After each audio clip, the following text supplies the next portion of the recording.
Welcome to ETF Edge, your go-to place for everything exchange-traded funds. I'm your host, Bob Pisani, joined today by Ben Johnson, Director of Global ETF Research at Morningstar. He's out in Chicago. And Todd Rosenbluth right here with me, Senior Director of ETF and Mutual Fund Research at CFRA down here at the NYSE. Let's start with a sell-off today. Stocks under pressure after trade tensions escalated over the weekend. The Dow, the S&P 500, the NASDAQ all down around 1%, but well off the low. Trade-sensitive sectors like materials, industrials, technology, of course, they're the ones getting hit the hardest.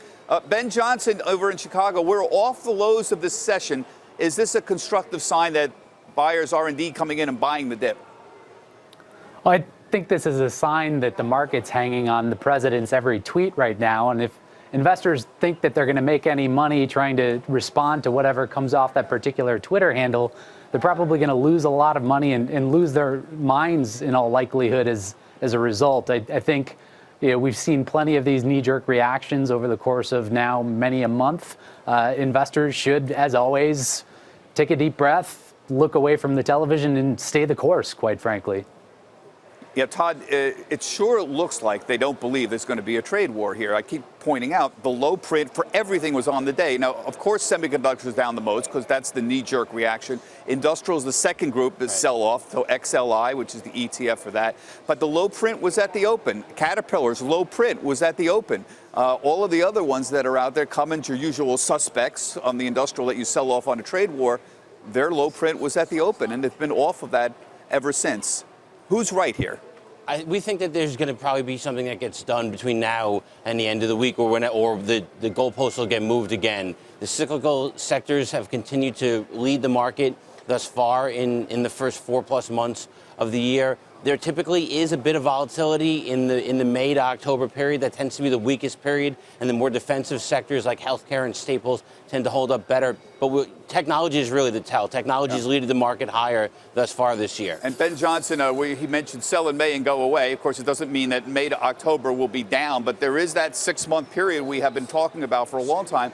May to October tends to underperform the 6-month period from November through April. How does Morningstar feel about where people should be right now?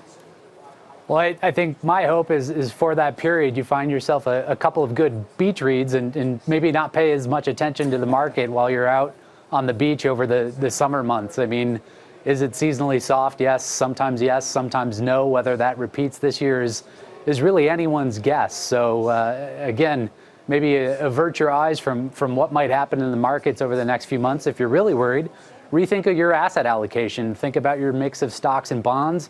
If you want to maintain equity exposure, think about some of the ETFs that offer equity exposure, albeit a more defensive posture with respect to equity market exposures. Tickers like USMV, in the case of U.S. markets, the iShares Minvol ETF, or its EM cousin, EEMV, which puts together a lower volatility portfolio of emerging market stocks.